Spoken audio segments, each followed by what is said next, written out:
Hello students, मैं आपकी अपनी केमिस्ट्री क्लास में आपका स्वागत करती हूँ। हम पढ़ रहे थे क्लास 11th की केमिस्ट्री, जिसमें कि हमारा जो फर्स्ट बुक है उसको हमने शुरू किया था। और उसमें भी सबसे पहले हमने चैप्टर फर्स्ट शुरू किया था, जो कि हमारा चैप्टर का नाम है some basic concepts of chemistry. ठीक है, तो इसमें ऑलरेडी मैं 2 वीडियो बना चुकी हूँ। आज ये 3rd वीडियो है, जिसमें कि हम आज पढ़ेंगे रासायनिक संयोजन के नियम। रासायनिक संयोजन के नियम, लॉज ऑफ केमिकल कॉम्बिनेशन। इसमें देखिए, तत्वों के संयोजन से यौगिकों का बनाना निम्नलिखित मूल नियमों के अंतर्गत होता है। यानी जो हमने आपको बताया था इससे पहले वीडियो में कि तत्व होते हैं और यौगिक होते हैं। दो या दो से अधिक तत्व जो मिलकर बनाते हैं वो यौगिकों का निर्माण करते हैं। जैसे मान लीजिए ये कार्बन तत्व है और ये ऑक्सीजन तत्व है, तो कार्बन ऑक्सीजन तत्व मिलकर क्या बनाते हैं? कार्बन डाइऑक्साइड, जो कि हमारा एक यौगिक है।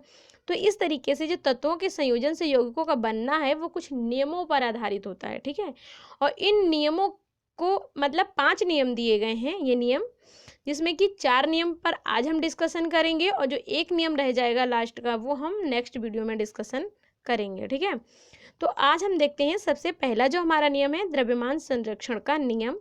द्रव्यमान संरक्षण का नियम, law of conservation of mass.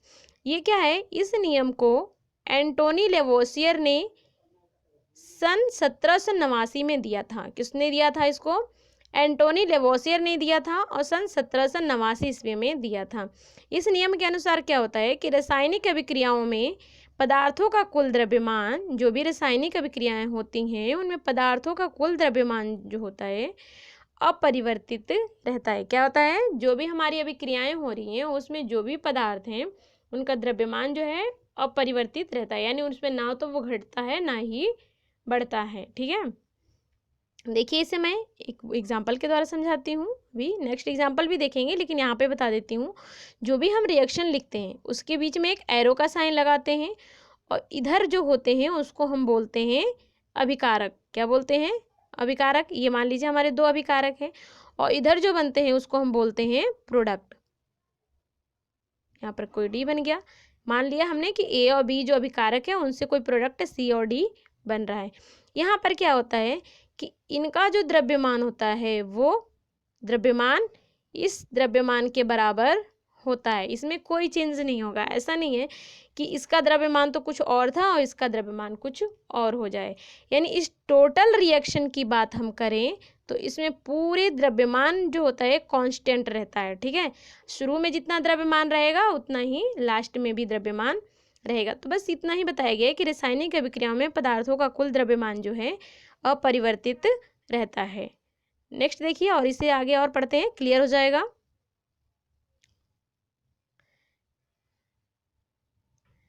किसी भौतिक परिवर्तन या रासायनिक परिवर्तन के उपरांत द्रव्य के उत्पाद का कुल द्रव्यमान अभिकारक के कुल द्रव्यमान के बराबर होता है। यानी जितने अभिकारक होते हैं जितना द्रव्यमान होता है उतना ही उत्पादों का भी द्रव्यमान होता है। जब रासायनिक प्रक्रिया कोई शुरू होती है तो उसमें हम कोई ना कोई 2 प्रोडक्ट लेते हैं। तो जब उन 2 प्रोडक्ट नहीं, रिएक्टेंट यानी अभिकारक, तो वो जो अभिकारक हैं उनसे जब रिएक्शन कराते हैं तो उनसे जो उत्पाद बनते हैं उनका द्रव्यमान भी अभिकारकों के द्रव्यमान के बराबर ही होता है। देखिए आगे, इस नियम के अनुसार रासायनिक परिवर्तन में द्रव्य को ना तो उत्पन्न किया जा सकता है और ना ही नष्ट किया जा सकता है। अब इसको एग्जाम्पल के द्वारा हम और अच्छे से समझेंगे। देखिए यहाँ पर हमारा एग्जाम्पल दिया है। देखिए ये हमारी कोई एक रिएक्शन है जिसमें कि हाइड्रोजन और ऑक्सीजन के कॉम्बिनेशन से वाटर यानी जल बन रहा है। यहाँ पर ये हाइड्रोजन और ये ऑक्सीजन और ये हमारा वाटर। ठीक है, जल। अब इसमें हम कैसे देखिए निकालते हैं द्रव्यमान संख्या। द्रव्यमान संख्या आपने पढ़ा होगा हाई स्कूल में भी। तो उसमें किसी भी, अगर मान यहाँ पर एक हमारे पास एलिमेंट क्या है? हाइड्रोजन। हाइड्रोजन जो है इसकी द्रव्यमान संख्या कितनी होती है? 1। हाइड्रोजन का द्रव्यमान संख्या 1 होता है। तो यहाँ पर हाइड्रोजन के 2 मॉलिक्यूल हैं। कितने हैं? देखिए 2। तो 2 हो गए, 1 1 2 2 हो गए। और यहाँ पर 2, ये तो अणु हो गया, H2 अणु हो गया। अब इसके अलावा 2 अणु H2 के हैं तो वो 2 और 2 4 हो गया। यहाँ पर देखिए ऑक्सीजन के 1 मॉलिक्यूल यानी 1 परमाणु का जो द्रव्यमान होता है वो होता है 16। ऑक्सीजन जो है इसके एक परमाणु का द्रव्यमान होता है 16, तो 2 परमाणु है, यहाँ पर देखिए O2 लिखा है यानी 2 परमाणु है, तो 16 दूना 32। तो जब इन दोनों को हम जोड़ेंगे तो कितना आएगा, हमारी वैल्यू 36 आ जाएगी। यानी इस यहाँ जो अभिकारक है इसका टोटल द्रव्यमान कितना आया, 36। अब हम वाटर मॉलिक्यूल का यानी पानी का निकालते हैं। देखिए यहाँ पर देखिए एच के मॉलिक्यूल कितने हैं, 2, यहाँ पर 2 हैं और 2 यहाँ पर, ये यहाँ से गुणा कर देंगे, 2 और 2 4, यानी 4 मॉलिक्यूल एच के हो गए, तो उसकी द्रव्यमान हो कितनी संख्या कितनी हो गई, 4। और ऑक्सीजन के 2 मॉलिक्यूल हैं, यहाँ पर 1 दिख रहा है लेकिन यहाँ पर शुरू में जो लिखा होता है उसकी इनसे गुणा करते हैं, तो उससे जितना मॉलिक्यूल निकल के आता है वो हमारा होता है। तो 2 ये मॉलिक्यूल हो गए ऑक्सीजन के, और 1 मॉलिक्यूल की द्रव्यमान संख्या होती है 16, तो 16 दूना 32, तो इन दोनों को जोड़ेंगे तो क्या हुआ, 36। यानी जितना अभिकारक का द्रव्यमान था उतना ही क्या हुआ, उत्पाद का भी द्रव्यमान है। तो मतलब क्या है कि हमारा द्रव्यमान संरक्षण नियम का पालन कर रहा है। नेक्स्ट देखिए एक और एग्जाम्पल हमने लिखा है, इसका दिखाती हूँ आपको। ये हमारा है कार्बन। कार्बन जो है एक एलिमेंट है जिसका कि द्रव्यमान संख्या कितना होता है, परमाणु क्रमांक होता है 6 परमाणु क्रमांक, और द्रव्यमान संख्या होता है 12। ऑक्सीजन का अभी हमने बताया कि एक ऑक्सीजन मॉलिक्यूल का द्रव्यमान संख्या होता है वो 16 होता है, तो यहाँ पर 2 हैं तो कितना हो गया, 32। अब इन दोनों का अगर आप ऐड करेंगे तो कितना आएगा, 44। कितना आ गया, देखिए 2 2 4 और 3 1 4, 44 आ गया। अब यहाँ पर कार्बन का 1 यानी 12 हो गया, और फिर वहीं पर O2 2 मॉलिक्यूल हैं ओके, तो 16 दूना 32, ये भी 32 हो जाएगा। तो टोटल जोड़ने पर कितना आया, 44। तो इस तरीके से हमारा कितना हो जाएगा, 44 इधर भी है 44 इधर भी है, तो इसका मतलब ये है कि द्रव्यमान संरक्षण नियम का पालन कर रहे। तो बहुत सिंपल सा डेफिनेशन है कि जो भी अभिकारकों का द्रव्यमान होता है वही उत्पादों का भी द्रव्यमान होता है, यानी पूरी प्रक्रिया जो हमारी होती है, पूरी रासायनिक अभिक्रिया होती है, उसमें द्रव्यमान अपरिवर्तित रहता है। नेक्स्ट हमारा नियम है, देखिए नेक्स्ट नियम है हमारा स्थिर अनुपात का नियम। स्थिर अनुपात का नियम किसे कहते हैं, law of constant proportions, English में कहते हैं law of constant proportions, law of constant proportions. इस नियम को फ्रांसीसी रसायनज्ञ किसने दिया था, फ्रांसीसी रसायनज्ञ जोसेफ प्राउस्ट ने सन 1799 ईस्वी में दिया था।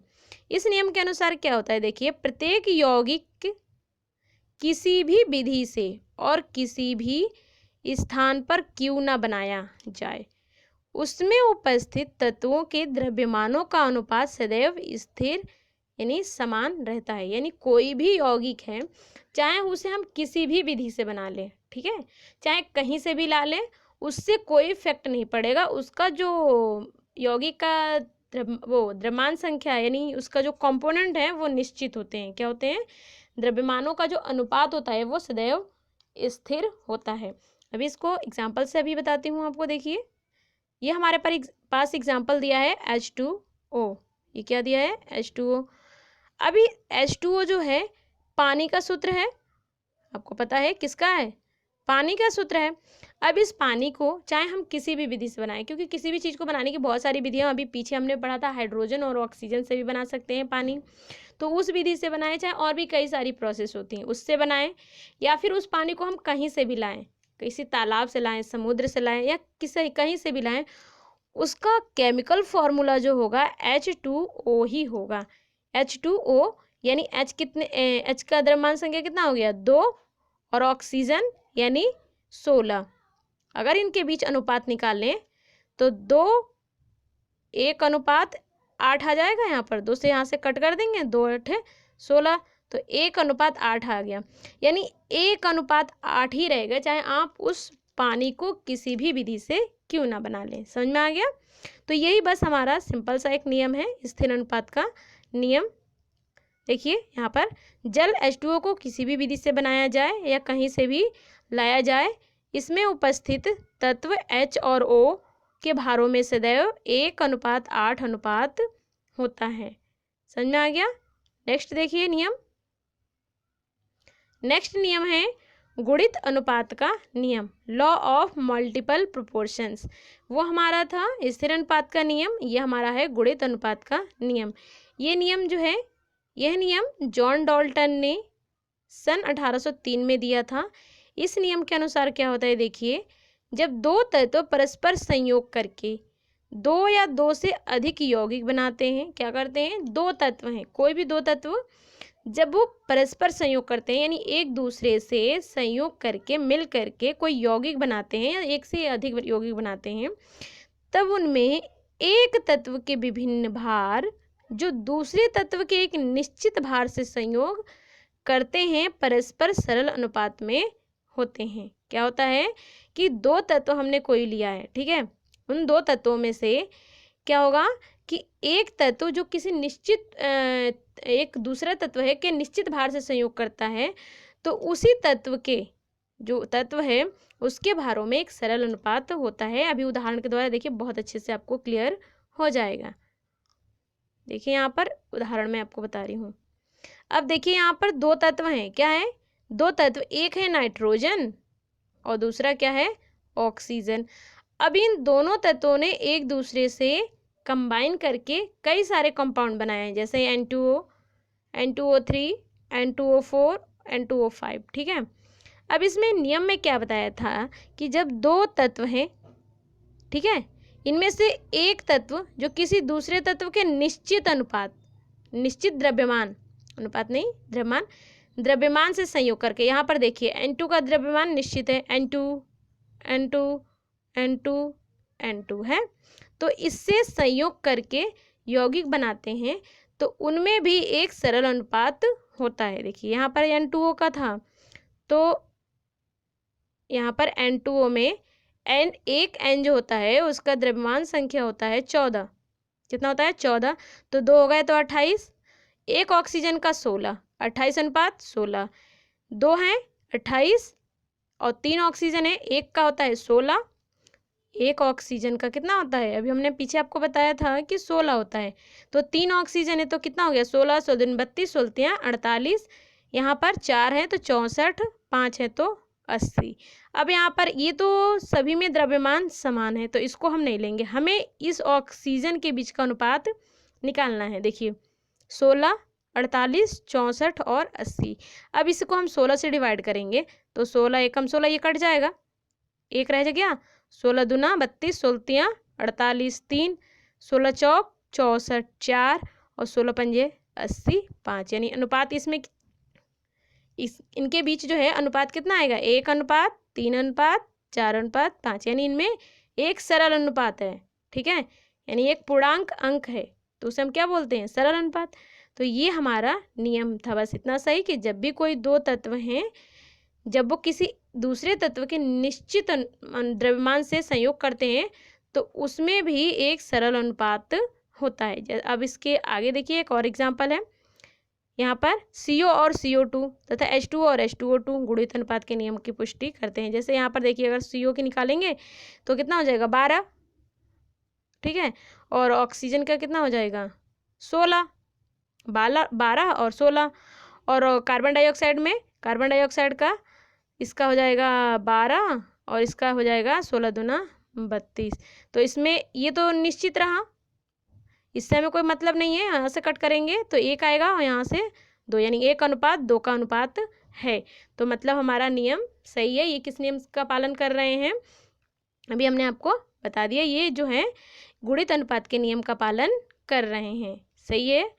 अब नेक्स्ट देखिए, जो हमारा अगला नियम है, ये हमारा है व्युत्क्रम अनुपात का नियम। क्या है, व्युत्क्रम अनुपात का नियम, लॉ ऑफ रेसिप्रोकल प्रोपोर्शंस। इस नियम का प्रतिपादन JB रिक्टर ने सन 1792 में दिया था, ठीक है। इस नियम के अनुसार क्या होता है कि जिस भारा अनुपात में दो तत्व A और B पृथक पृथक किसी तीसरे तत्व C के एक निश्चित भार से संयोग करते हैं, क्या होता है कि दो तत्व हैं, क्या, एक, ये दो तत्व होगा A और B, ठीक है, दो तत्व A और B पृथक पृथक किसी तीसरे तत्व, तीसरा तत्व आप मान लीजिए C, ठीक है, कि एक निश्चित भार से संयोग करते हैं। वहाँ पर हमारा जो था n का भी हमने देखा था एक का निश्चित भार, तो n का था निश्चित वहाँ पर। ऐसे ही यहाँ पर क्या होगा कि जब A और C कंबाइन करेंगे, B और C कंबाइन करेंगे, तो यहाँ पर C का जो द्रव्यमान होगा वो निश्चित होगा, लेकिन इन दोनों का द्रव्यमान अलग अलग होगा। तो यही बताया गया है कि उसी भारानुपात है उस भारानुपात के किसी सरल गुणक या सरल भिन्न में वे दोनों तत्व A और B परस्पर संयोग करते हैं। ठीक है, अभी एग्जाम्पल से देखिए, बहुत ही अच्छे से आपको क्लियर हो जाएगा। देखिए यहाँ पर ये हमारा एग्जाम्पल है व्युत्क्रमण अनुपात के नियम का। अभी हमने आपको बताया कि दो तत्व, कोई भी तत्व हमने यहाँ पर CH4 CO2 और H2O व्युत्क्रमण अनुपात के नियम की पुष्टि करते हैं। इसको मैं आपको बताती हूँ, आपको बिल्कुल नियम क्लियर हो जाएगा। अभी हमने बताया दो तत्व H और O हैं, दो तत्व जो कि किसी तीसरा तत्व यहाँ पर क्या आ गया C के एक निश्चित द्रव्यमान, इसमें देखिए एक C है, इसका द्रव्यमान कितना आएगा 12, क्योंकि C का हमने बताया था आपको 12 होता है। यहाँ पर देखिए C है, इसका द्रव्यमान कितना आएगा 12। यहाँ पर हाइड्रोजन और कार्बन, हाइड्रोजन और कार्बन कंबाइन करेंगे तो क्या बनेगा CH4, हाइड्रोजन और कार्बन से बना है CH4, जिसमें कि कार्बन का द्रव्यमान संख्या कितना है 12। यहाँ पर ऑक्सीजन और कार्बन से बना है कार्बन डाइऑक्साइड, ठीक है, जिसमें कार्बन का द्रव्यमान संख्या है 12। अब देखिए यहाँ पर कार्बन का 12 है, हाइड्रोजन का 4, क्योंकि अभी हमने आपको पीछे निकालना बताया था कि यहाँ पर 4 मॉलिक्यूल है, एक हाइड्रोजन मॉलिक्यूल, यानी एक हाइड्रोजन परमाणु का द्रव्यमान संख्या 1 होता है, तो 4 हो गए, तो 4 हो गया। अब यहाँ पर ऑक्सीजन का 1 का 16 होता है, तो 2 ऑक्सीजन मॉलिक्यूल हैं, तो यहाँ पर 32 हो गया।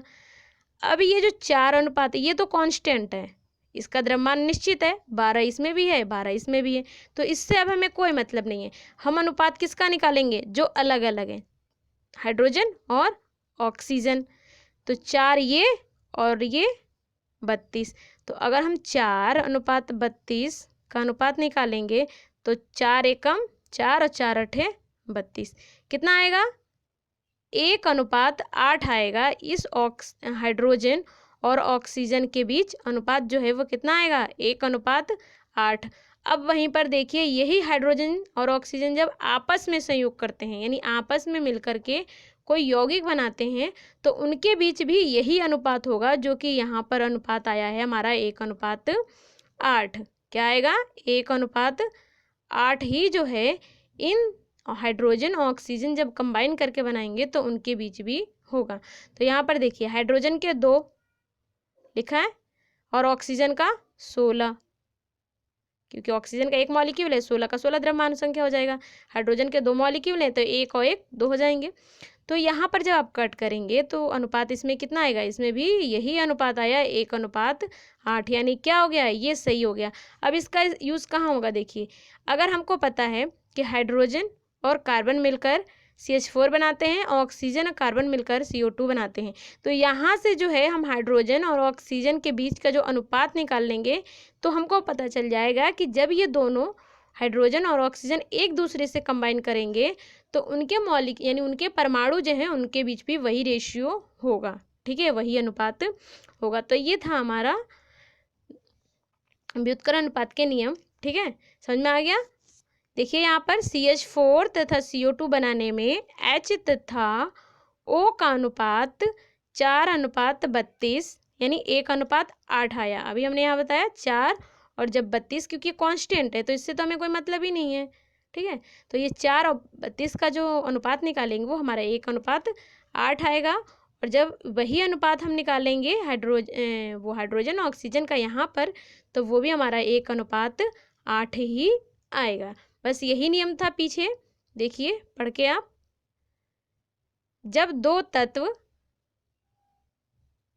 क्या है, जब दो तत्व A और B, वहां पर A और B क्या थे, हाइड्रोजन और ऑक्सीजन, किसी तीसरे तत्व C यानी कार्बन, C कोई भी तत्व हो सकता है, यहाँ पर बाय डिफॉल्ट यहाँ पर जो है कार्बन हो गया है, तो कोई बात नहीं, कार्बन तो के एक निश्चित भार से संयोग करते हैं। यहाँ पर क्या है, दोनों तत्वों ने कार्बन के एक निश्चित भार से संयोग किया, उसी भारानुपात, यानी यहाँ पर जब ये तत्व यौगिक बनेंगे उनमें जो हाइड्रोजन ऑक्सीजन का अनुपात आएगा वही अनुपात ये दोनों संयोग करेंगे तब भी आएगा। यही लिखा है कि उसी भारानुपात या उस भारानुपात के किसी सरल गुणक या सरल भिन्न में वे दोनों तत्व ए और बी परस्पर संयोग करते हैं। ठीक है, तो आई थिंक आपको ये समझ में क्लियर हो गया होगा। अगर नहीं क्लियर, एक दो बार वीडियो देखिए, अच्छे से समझ में आ जाएगा। अब अगला जो हमारा लास्ट वाला जो नियम रह गया है, उस नियम को हम अगले वीडियो में पढ़ेंगे। Thank you for watching this video.